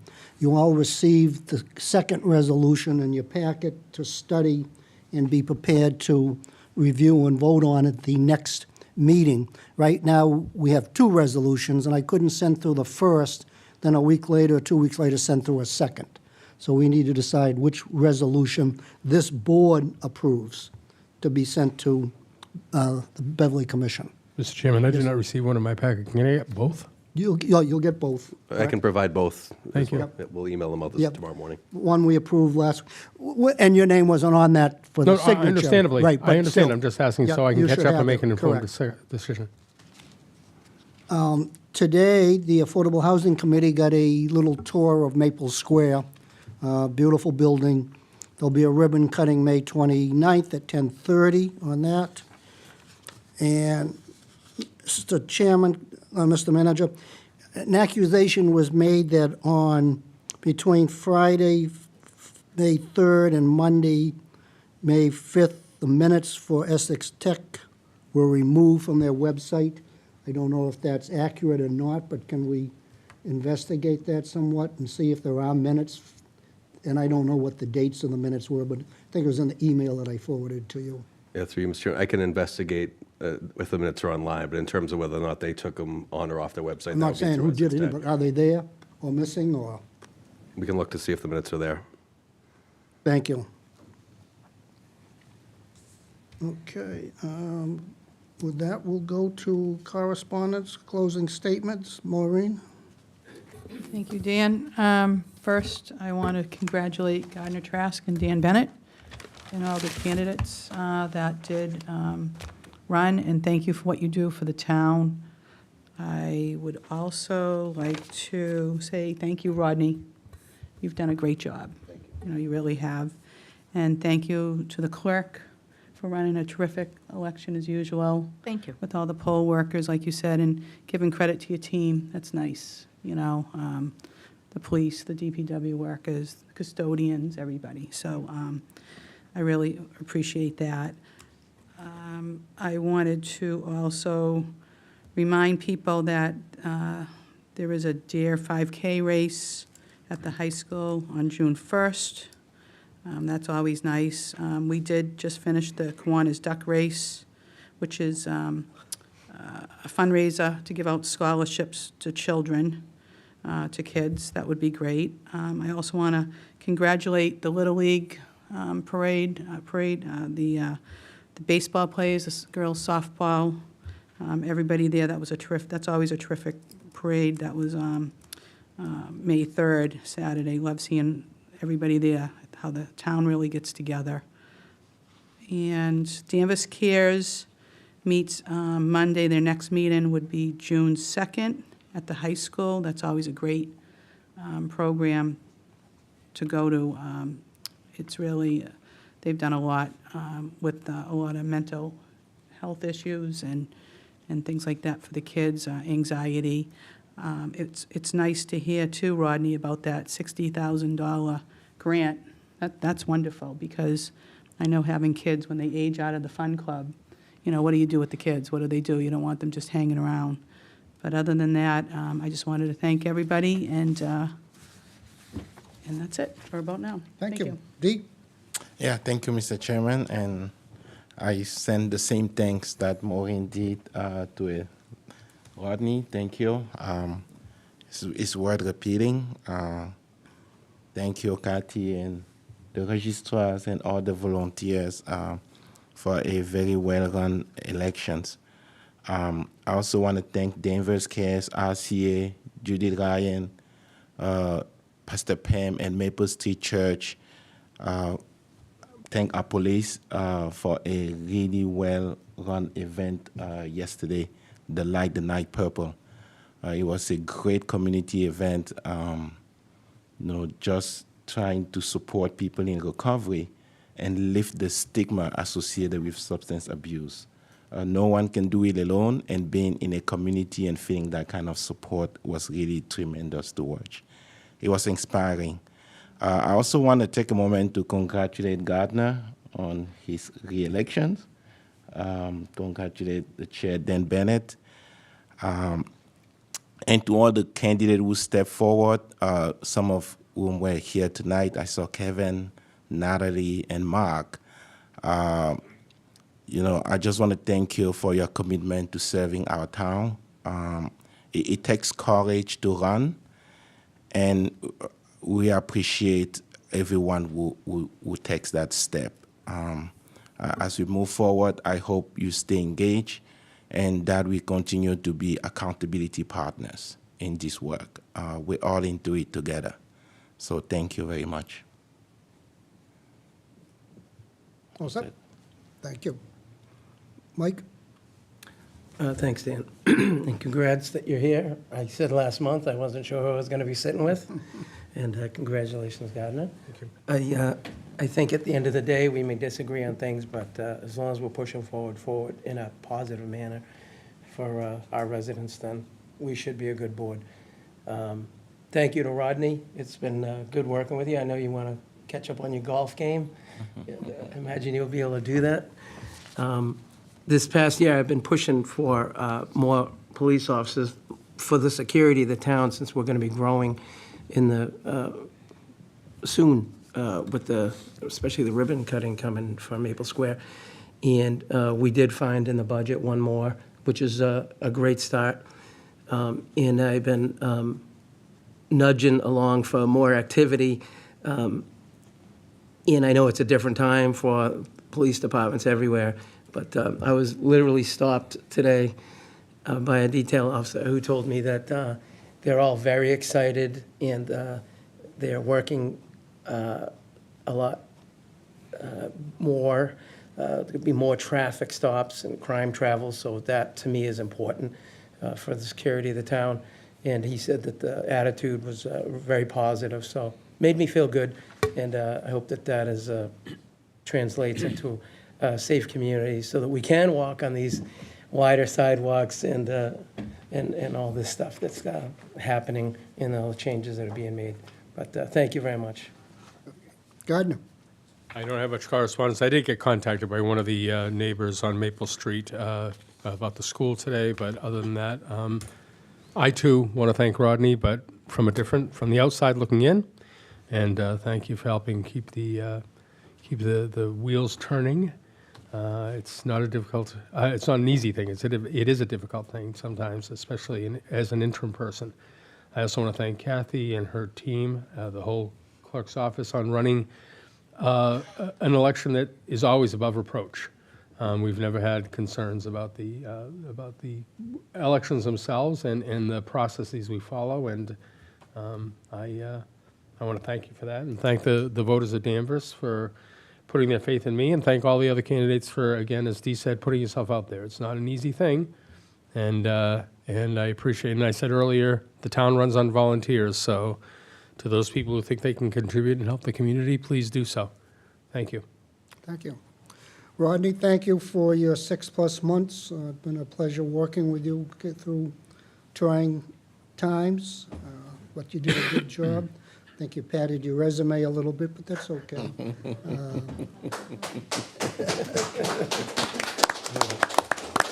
Catherine, thank you as always for running a good election, and thank you to the candidates that got out there and talked, get a chance to express our views on many different topics.